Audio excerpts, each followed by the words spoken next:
slightly lower than the fresh embryos. The main advantage is that you don't need to undergo an ovulation induction yourself or for the donor again and again. And usually one cycle should be enough to produce a healthy pregnancy if good number of embryos can be frozen. The good thing is that studies have shown that there is no risk of increased congenital anomalies following the use of frozen thawed embryos. Now what happens if there is azoospermia? Azoospermia is absent sperm count in the ejaculate or the semen. Now it does not necessarily mean that the person is sterile. This means that the sperm production might be taking place, but it is not coming from the testis to the ejaculate. In this kind of a condition, what a urologist can do is to aspirate the sperm from the testis by doing a testicular biopsy or by doing a percutaneous epididymal sperm aspiration. The sperm aspiration may be carried out on the day of the oocyte retrieval or prior to the IVF cycle. Assisted hatching is another procedure that is related to IVF and is now commonly done across the world. Earlier people were baffled that they were finding good quality embryos, transferring them into women with good endometrium, but there was no pregnancy.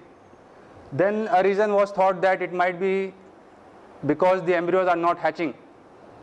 So for this, assisted hatching is used. It can be done for women usually over 35 years of age or who have had repeated failures or unsuccessful transfers. Now hatching is done by two ways. One is a chemical hatching and the other is a laser hatching. As you can see in this image here, from one side the embryo is gently sucked and held in position, and the laser is passed, usually at least 3 times it is fired to create a small hole in the zona pellucida. Blastocyst culture. The blastocyst stage of embryonic development usually occurs just prior to implantation, which may be day 5 or day 6.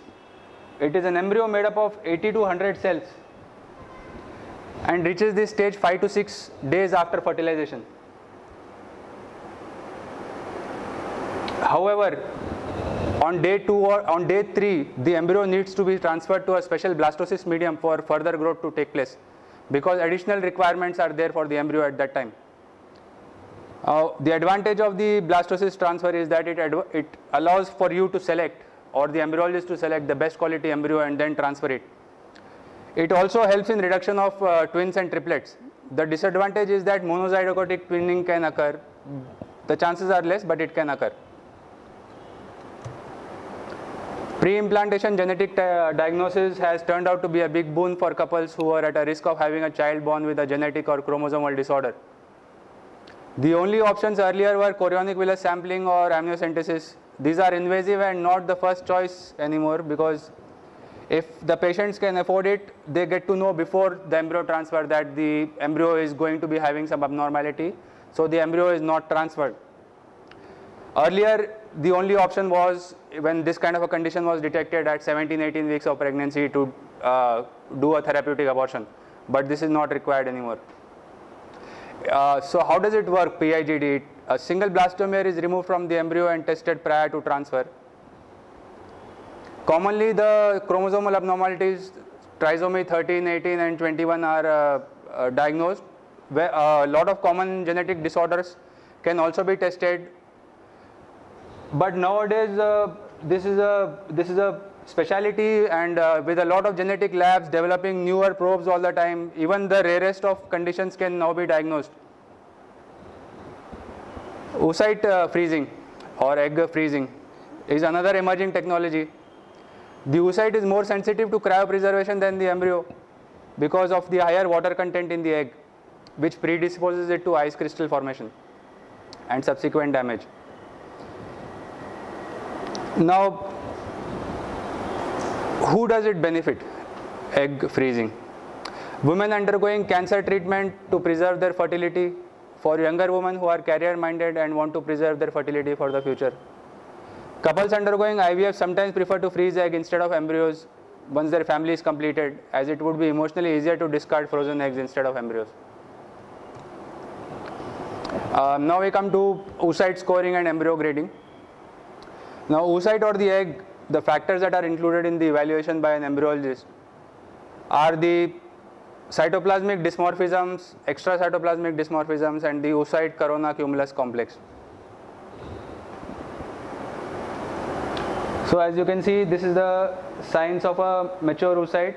The cumulus cells are dense, and the polar body is in place, and the zona is not too thick and not too large. So how do you assess fertilization after insemination? It is pretty straightforward really, as a fertilized oocyte should have 2 pronuclei and 2 polar bodies. As you can see in this image, the 2 pronuclei and the 2 polar bodies in place. As the embryo grows to day 2 or day 3, grading becomes a little more technical. So the embryos are routinely graded on cleavage stage as, or day 2 or day 3 as A, B, C and D. An A embryo is usually a top quality embryo. A B grade embryo is a good quality embryo, but not suitable for selective single embryo transfer. A grade C embryo is an impaired embryo quality, and grade D embryo is a really bad quality embryo which you ideally should not be transferred, because even if it results in a pregnancy, there is a chance of miscarriage, increased chance of miscarriage with a grade D embryo. Why is this important? Evaluation of the embryo quality is of prime importance if you have to have a successful IVF or a surrogacy program. Usually what we look for is cell numbers, fragmentation, blastomere sizes, cytoplasmic anomalies and compaction. Cleavage stage embryos range from the 2-cell stage on day 1 to the compacted morula composed of 8 to 16 cells on day 3 and day 4. The number of blastomeres on day 2 or day 3 is used as a primary criteria for embryo assessment, meaning that on day 2 at least 4 good blastomeres should be seen, 4 equal sized blastomeres should be seen. The A quality embryos or the best quality embryos must exhibit